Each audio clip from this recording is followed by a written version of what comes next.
بدقسمتی سے جو بھی وجوہات ہیں، پاکستان کے عوام آج سسک رہے ہیں، لیکن چند لوگ پاکستان کی ان مشکلات سے فائدہ اٹھا کے سٹہ بازی کر رہے ہیں اور اس کے نتیجے میں وہ ملک کے لیے مشکلات پیدا کر رہے ہیں۔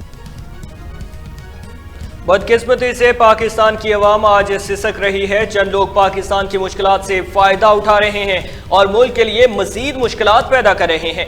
جتنے ڈالر آج پاکستان کے بڑے لوگوں نے اسٹور کیے ہوئے ہیں، اگر وہ سارے ڈالر معیشت کے اندر ڈال دیں تو ہمیں IMF کے پاس نہیں جانا پڑے گا۔ وفاقی وزیر احسن اقبال کا تقریب سے خطاب۔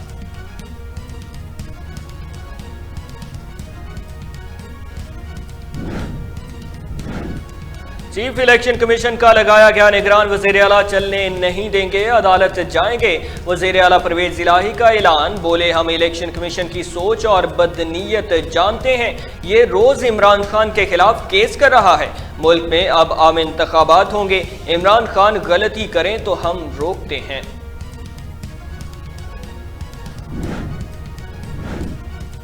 تحریک انصاف نے سندھ کے بلدیاتی انتخابات مسترد کر دیے، دوبارہ الیکشن کرانے کا مطالبہ کر دیا۔ اسد عمر نے کہا حیدرآباد میں صاف اور شفاف الیکشن نہیں ہوئے، حکومتی مشینری کے ذریعے نتائج بدلے گئے، بس الیکشن کمیشن فوری مستعفی ہو جائے۔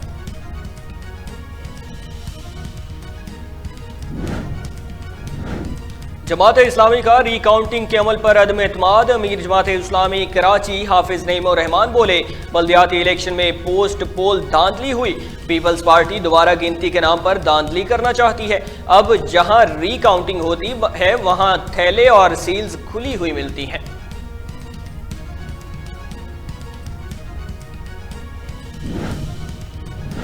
پیپلز پارٹی کا جماعت اسلامی کو صبر کا مشورہ، صوبائی وزیر سید غنی نے کہا کہ حافظ نعیم کا رویہ مناسب نہیں، خاتون ریٹرننگ افسر نے یہ بدتمیزی ہوئی، ہم نے دھاندلی کرنی ہوتی تو ٹارگٹ کر کے نمبر حاصل کر لیتے۔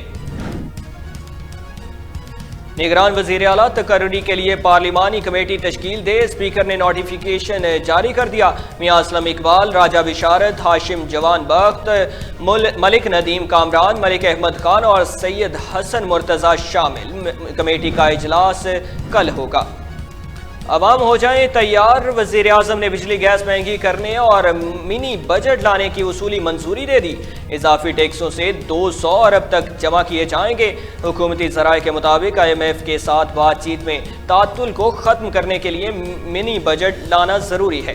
گیس کے شعبے میں موجودہ ٹیرف 650 فی MMBTU کو بڑھا کر اوسطاً 1100 MMBTU کیا جائے گا۔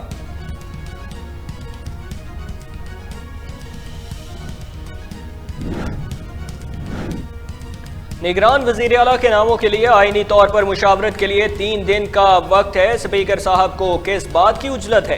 مسلم لیگ نون کے سینئر رہنما ملک احمد خان کی نجی ٹی وی پروگرام سے گفتگو، کہا الیکٹورل پرائسز کو مذاق نہیں بنانا چاہیے، انتخابات کو اتفاق رائے کے ساتھ ہونا چاہیے، انتخابات میں سب کو لیول پلینگ فیلڈ دینا پڑتی ہے، عمران خان 35 سیٹوں پر انتخاب لڑ کر شوق پورا کر لیں۔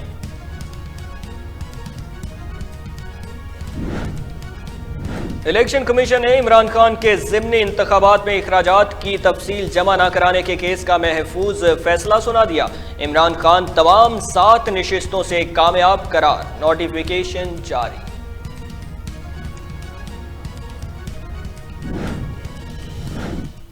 عمران خان نے پورا توشہ خانہ چوری کر کے بیچ دیا اور اب ملک کو دیوالیہ کرنے کی مہم چلا رہا ہے۔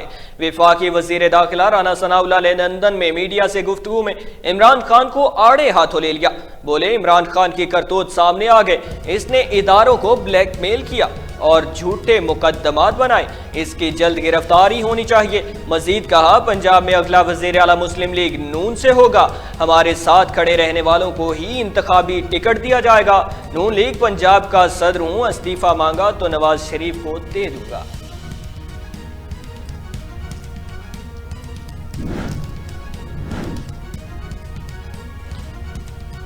پی ٹی آئی میں ضم ہونے کے لیے پرویز الہی کے بڑے مطالبات، عمران خان سے گجرات چکوال اور گجرانوالہ ڈویژن سے آدھی نشستیں مانگ لی، جس کا تحریری معاہدہ بھی کرنا ہوگا۔ اس کے بغیر قاف لیگ کسی صورت تحریک انصاف کے ساتھ نہیں چلے گی۔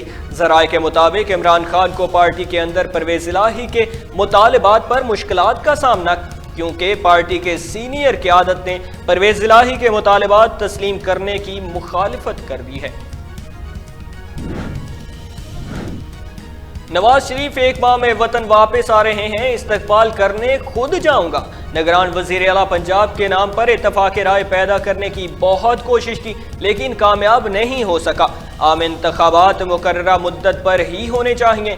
گورنر راج کے نفاذ پر کبھی سنجیدگی سے غور نہیں ہوا۔ گورنر پنجاب بلیغ الرحمان کی سینئر صحافیوں سے گفتگو میں اہم انکشاف۔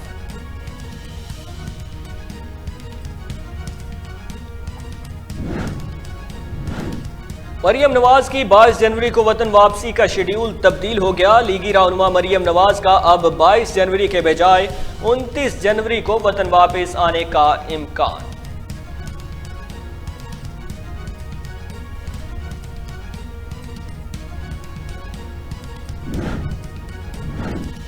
وزیر اعظم کے دورہ UAE کے ثمرات ملنا شروع ہو گئے۔ ابوظہبی نے $2 ارب رول اوور کر دیے۔ وزیر خزانہ اسحاق ڈار کا اپنے ٹویٹر پیغام میں مسرت کا اظہار۔ پاک متحدہ عرب امارات دوستی زندہ باد کا نعرہ بھی لگا دیا۔